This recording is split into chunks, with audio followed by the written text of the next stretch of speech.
작년 연말 개봉한 영화 중에 두 교황이라는 영화가 있습니다. 영화에 대한 평이 전반적으로 좋은데요. 사람들이 현 프란체스코 교황 역을 맡았던 조나단 프라이스라는 사람의 싱크로율이 너무 좋다, 거의 비슷하다, 이런 이야기들을 많이 했습니다. 저는 보니까 교황 베네딕토, 지난번 교황이죠. 이 교황 라칭거 역을 맡은 안소니 홉킨스가 정말 유사하게 느껴졌습니다. 라칭거 본인처럼 연기를 하더란 말입니다. 제가 라칭거의 책과 연설들을 많이 봐서 그런지 모르겠지만 양들의 침묵의 그 안소니 홉킨스라고는 전혀 여겨지지 않을 만큼 거의 완벽한 연기를 했다고 말할 수 있을 것 같습니다. 혹시 라틴 아메리카의 역사, 현 카톨릭 제도의 문제점과 교황을 뽑는 콘클라베, 이런 거 관심이 있으신 분이라면 한번 보시기를 권해드립니다.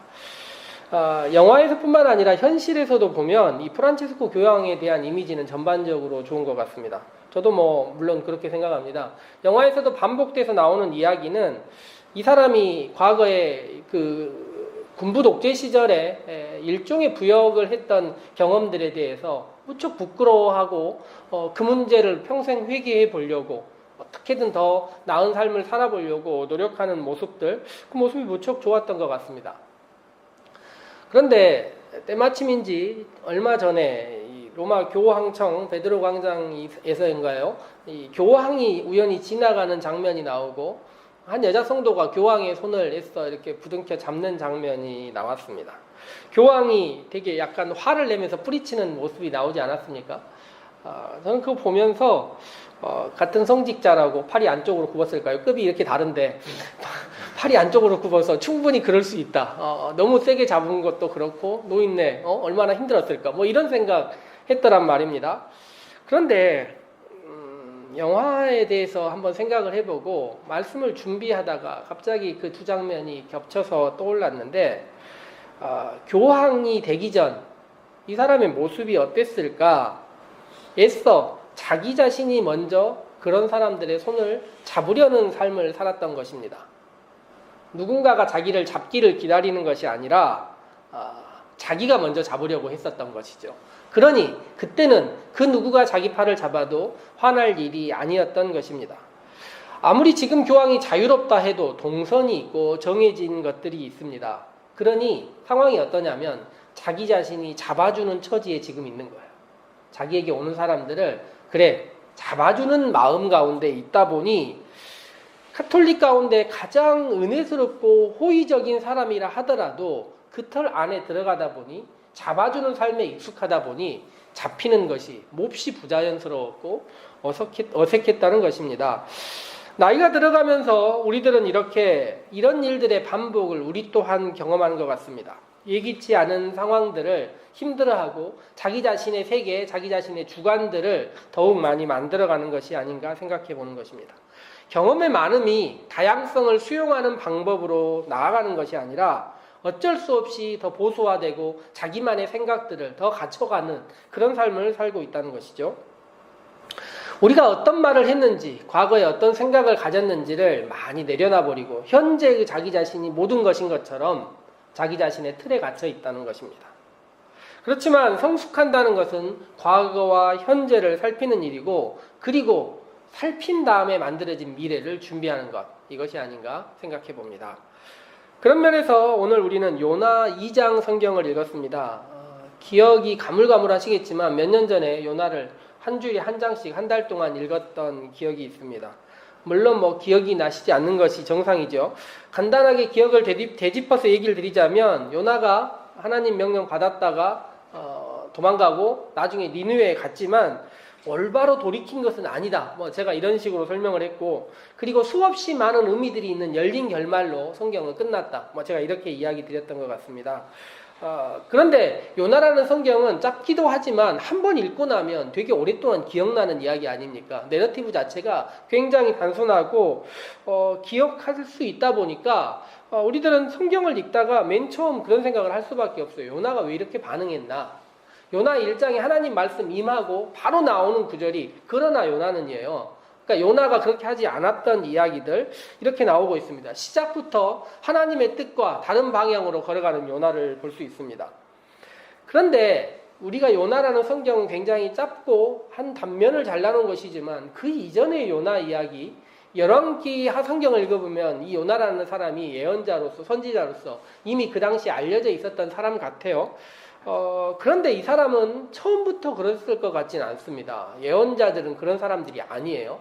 하나님의 소명을 받은 사람들이고 이 사람들은 어디라도 갈 마음의 준비가 돼 있는 사람들입니다. 그런데 우리가 요나라는 성경을 읽을 때 시작 부분을 보면 되게 단촐하게 나온단 말이에요.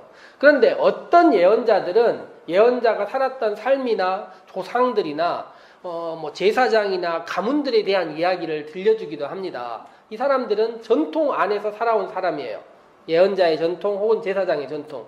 그런데 요나는 그런 사람은 아니었던 것이죠. 단지 아버지 이름 하나 나오고 하는 것을 봐서는 최대한 단순하게 그때 요나만 소명을 받았던 사람이라는 것입니다. 그러니 그의 삶 가운데 소명 혹은 회심, 일대기적인 전환, 삶에서 거대한 전환이 있었던 것입니다. 그래서 그가 돌이켜서 예언자가 된 것이죠. 그런데 그 예언의 말씀을 듣고 반복하고 하나님의 메시지를 듣는 과정 가운데서 일종의 자의식이 생긴 거예요. 처음에는 하나님이 말씀하신 것을 그대로 순종했다면 지나가는 과정 가운데 자기 스스로가 재해석해내고 그것을 풀어간 것입니다. 물론 이것은 굉장히 마땅히 예언자들로서 우리의 삶에도 필요한 것입니다. 그런데 이 해석이 어떤 방면으로 나아가는 것이 중요한 것이냐, 이것이 오늘 요나의 이야기 혹은 교황의 이야기 혹은 우리의 이야기라고 볼 수 있습니다. 요나는 성경을 읽은 시작점부터 점점 아래로 내려갑니다. 알다시피 다시스로 가고, 다시스로 내려간다고 성경 표현에 나와 있어요.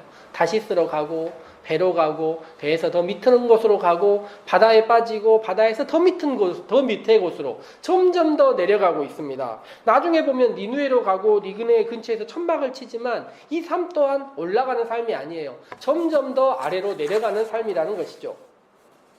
성경을 보면 이렇게 내려가는 요나에게 하나님의 말씀이 계시합니다. 하나님의 말씀 그렇게 하면 안 된다고 얘기를 하는 것이죠. 뱃사람들도 알려줘요. 너희 하나님께 기도하라고. 자연 환경도 알려줍니다. 갑작스러운 풍랑과 파도, 막 놀라운 일들이 벌어지죠. 하다못해 제비를 뽑아도 요나가 뽑혀요. 그리고 물고기도 알려주고 다양한 방법의 계시들이 요나에게 임하고 있습니다. 초월적인 계시와 일상의 계시가 반복되고 있다는 말입니다. 그런데 요나는 정말 꿈쩍하지 않고 있습니다.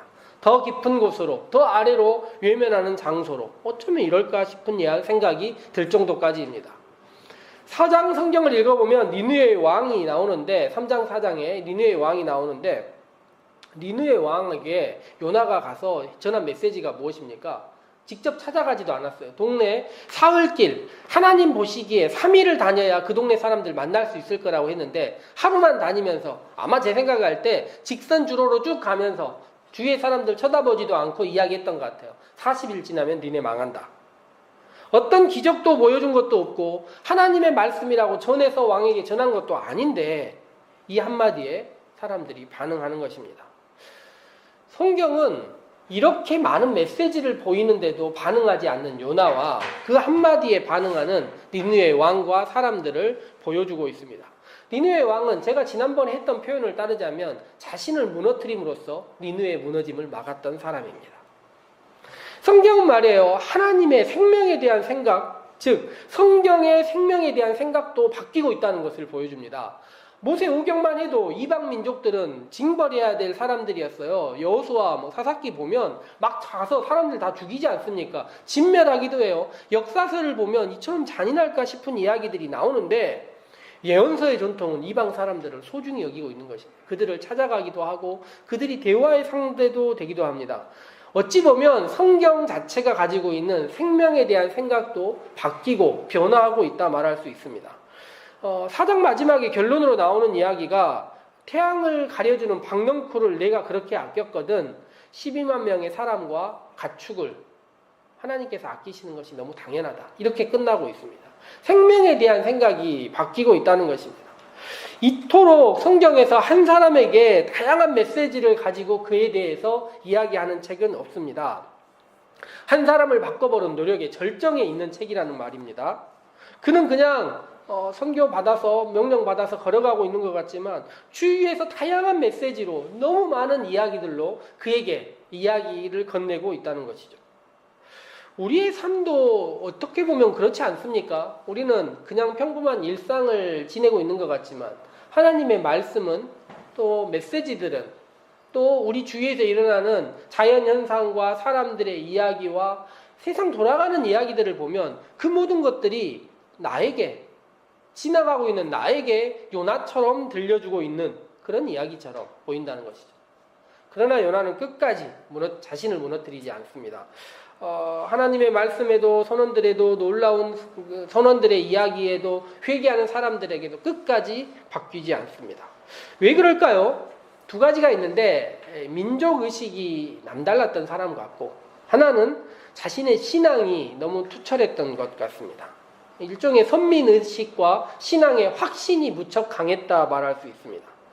다른 민족의 모습을 담지 말라, 그들이 하는 대로 하지 말라, 거룩에 대해서 이야기했던 모습이 배타와 구원의 가능성 제외라는 극단의 상황으로 요나에게 임해버린 것이고, 또 하나가 변하지 않는 하나님께서 자기에게 주신 신념을 너무 강하게 갖고 있는데 이 신념이 참 놀라워요. 요나의 신념이 믿는 것이 무엇이냐면 하나님은 자기 자신에게는 실패해도 한없이 은혜롭고 관대하고 나는 잘못해도 하나님은 다 용서해 주시는 분이에요. 그런데 이방 사람들, 하나님이 벌하겠다고 다짐한 사람들에게는 재론의 여지가 없고 하나님은 늘 그들에게 분노해야 되고 징계를 해야 된다는 신념을 갖고 있다는 것입니다. 자신이 소명받았기에 말씀을 듣고 전하는 메신저이기 때문에 그 확신이 점점 강해졌고 하나님이 메시지를 주더라도 그 메시지를 자기 자신이 이미 가지고 있는 틀에 더 확립시키는 변화만을 계속 가져왔다는 말입니다. 요나가 그랬다고 하는데 우리나라 사람들, 우리의 신앙을 가진 사람들도 이 비슷한 두 가지 의식이 있을 수 있습니다. 꼭 좋은 것은 아니지만 우리나라도 백이민족이니 한민족이니 해가지고 나름의 민족 의식들을 공동체적인 마음들을 갖고 있고 또 하나 우리의 신앙의 확신이 있습니다. 우리나라는 되게 늦게 믿은 나라 아닙니까? 선교에 전파된 과정으로서도 세계에서 제일 마지막쯤에 온 나라인데 신앙의 확신만은 전 세계에서 남들이 가지고 있지 않은 놀라운 세계에 유례 없는 확신들을 가지고 있습니다. 이런 확신들을 가지고 있다 보니 우리의 신앙이 어떤 메시지가 들려와도 요나처럼 아니다 이야기하고 타부하고 나에게 유리한 신앙과 타인을 바라볼 땐 배타적인 신앙을 반복하고 있다는 것입니다. 그런데 이럴 때 우리가 살펴야 할 것이 무엇이냐면 기도라 저는 오늘 얘기를 하기 위해서 이 메시지를 전하는 것인데 자기 자신의 모습들을 일상의 이야기 가운데는 참 많이 우리가 숨기고 살 수 있습니다. 일상의 모습들. 그런데 말이에요. 눈을 감으면 무엇인가 조금 달라지는 것 같지 않습니까? 눈을 감으면 그때는 사람이 자기 자신의 신앙의 본질이 드러나고 조금은 더 진실해진다 이렇게 말할 수 있습니다. 눈을 감은 우리는 자기 자신을 숨기기 참 어려운 것 같아요. 눈만 감아버리는 순간 우리들은 하나님을 만나고 즉각 자기 자신의 일상의 환경들을 내려놓을 수 있습니다. 그러니 요나의 기도 또 우리의 기도를 다시 한번 살펴보면서 어떻게 하는 것이 좋을까 생각해 보는 것이죠. 기도하기 전에 요나의 모습은 분명합니다. 하나님의 뜻을 어겨서 먼 길을 떠났고 하나님께서 하라고 하고 막 여러 가지 이야기를 해서 결국에 니느웨로 갑니다. 일견 멀리서 바라보면 갔다가 돌이켜서 회개하고 하나님의 뜻을 따르는 것처럼 보여요. 일명 간증하기 좋은, 예언자로서도 간증하기 좋은 모습처럼 보인다는 것입니다. 그런데 그의 기도를 살펴보면 오늘 우리가 읽은 기도들을 바라보면 돌이킴과 회개와 자기 자신을 살펴보는 지점이 하나도 없는 기도라 말할 수 있습니다. 오늘 우리가 읽은 기도 가운데 4절을 같이 한번 보시면 이런 말씀이 있습니다. 같이 한번 읽어보실까요? 내가 말하기를 내가 주의 목전에서 쫓겨났을지라도 다시 주의 성전을 바라보겠다 하였나이다. 저는 이 기도가 만약 6, 7세 아이의 기도였다면 너무 훌륭한 기도였다고 생각이 들어요. 보통 집에서 아이들을 혼냈는데 아이가 이렇게 얘기하는 거예요. 아빠가 나를 벌 줬어도, 나를 혼냈어도 나는 아빠를 사랑해. 얼마나 아름답습니까? 물론 이런 과정을 거친다면 아이들을 아빠들이 사랑할 수밖에 없어요. 그런데 이게 성인이 이런 이야기를 하면 무슨 문제가 되는 것입니까? 자기가 왜 벌 받는지를 모르고 사랑에 대한 이야기만을 반복하는 것입니다. 이렇게 반복한다면 어떤 일이 벌어질까요? 계속 같은 실수를 하고 똑같은 일을 반복하면서도 앞쪽에 무슨 일 때문에 이런 일이 발생했는지를 다 잊어버리고 뒤쪽에 있는 나는 사랑하니까 됐어라고 이야기한다는 것이죠. 뒤쪽에 있는 이야기도 마찬가지입니다. 요나의 기도는 굉장히 과장돼 있어요. 6절을 보면 산의 뿌리까지 내려갔으며 그 빗장으로 나를 오랫도록 막았다는 거예요. 어마어마한 과장과 여러 가지 이야기들이 들어 있습니다. 이것은 흡사 아이들이 그림을 그리는 것 같은 어마어마한 이야기라고 볼 수 있습니다. 그런데 이런 기도를 드리고 이런 생각들을 반복하는 이유를 자세히 살펴보면 아까 이야기한 것처럼 나는 아빠를 사랑해라고 말하듯이 나는 무엇을 사랑하기 때문에 이런 일이 발생했냐면 성전을 사랑하고 그 자리를 사랑하고 예루살렘이라는 공간을 사랑하는 요나의 모습을 볼 수 있습니다. 기도에 대한 신앙의 확신이 그를 그렇게 만든 것입니다. 기도를 보니 이 사람은 이렇게 될 수밖에 없었다는 것을 알 수 있는 것입니다. 진정한 신앙은 하나님을 만나고 기도하면서 가치관을 바꾸고 신앙의 왜곡도 바꾸고 낯선 타인에 대한 생각도 바꾸고 나 외의 다른 생각들도 바꾸는 사람이 돼야 되는데 기도하는데 자기 자신의 모습을 온전히 드러내버린 것입니다. 요나가 처음부터 원망했던 이유는 그는 성전에 머물러 하나님의 구원 안에 있겠다. 그 자리에 머물러 있고 싶다는 것입니다. 우리들이 기억하지만 다윗이 이렇게 고백해요. 사람이 내게 성전에 가자 했을 때 내가 너무 기뻤다. 다른 곳에서 있는 것보다 주님의 장막에 있는 것이 너무 행복하다. 즉 성전에 있는 것 자체가 문제는 아닙니다. 그런데 성전이 종착지가 되면 안 되는 것입니다. 우리가 작년부터 성경을 읽고 매일매일의 기도를 해요. 그런데 기도와 성경과 우리가 읽는 찬양과 예배 이것이 신앙의 종착지가 아니라는 것입니다. 우리는 그곳을 향하여 달려가는 사람들이 아니에요. 요나를 성전으로 인도하신 하나님은 요나가 한 걸음 더 나아가기를 원하는 것입니다. 성전을 통과해 일상의 삶으로 가서 그의 삶이 더 많은 사람들을 만나고 그 일상 가운데 예수님, 우리로 치자면 예수님, 그 전에로 치자면 하나님의 긍휼과 자비와 사랑을 이야기를 하기를 원하시는 것입니다. 죄가 있는 곳에 가서 선포를 하고 하나님이 주신 자연을 올바로 이해하고 상상할 수 없었던 지점에 찾아가서 선교하라고 요나를 부르셨던 것입니다. 요나는 선교라는 단어, 자기가 가지고 있었던 성전이라는 단어에 멈춰서서 선교나 새로운 생각들을 할 수 없는 존재로 멈춰버렸습니다.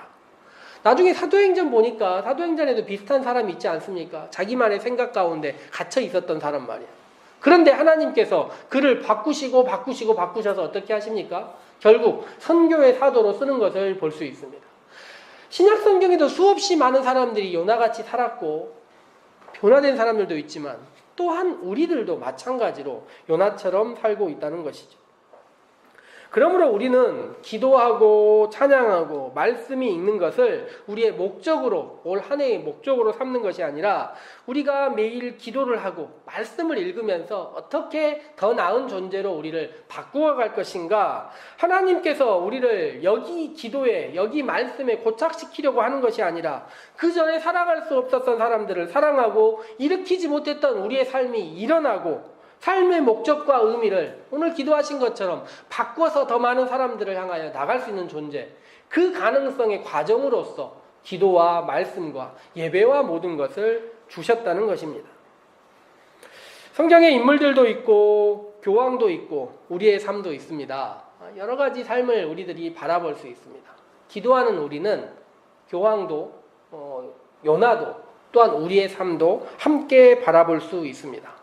그러니 매일매일 말씀을 읽으시면서 매일매일 전해드리는 기도를 함께 읽으시면서 거기에 멈추려 하는 우리가 아니라 거기서 한 걸음 더 나아가는 우리, 그리하여 올 한 해의 결과를 1년이 지난 다음에 우리의 말씀과 기도를 바라보면서 주님께서 나에게 말씀을 주시고 기도를 주셔서 나의 삶이 이렇게 변화하였다. 기도를 통과하여 말씀을 통과하여 나의 삶이 이렇게 변화하였다. 요나의 기도, 나의 기도 함께 바라볼 수 있는 우리 살림의 모든 성도들 되시기를 소망합니다. 함께 기도하도록 합시다.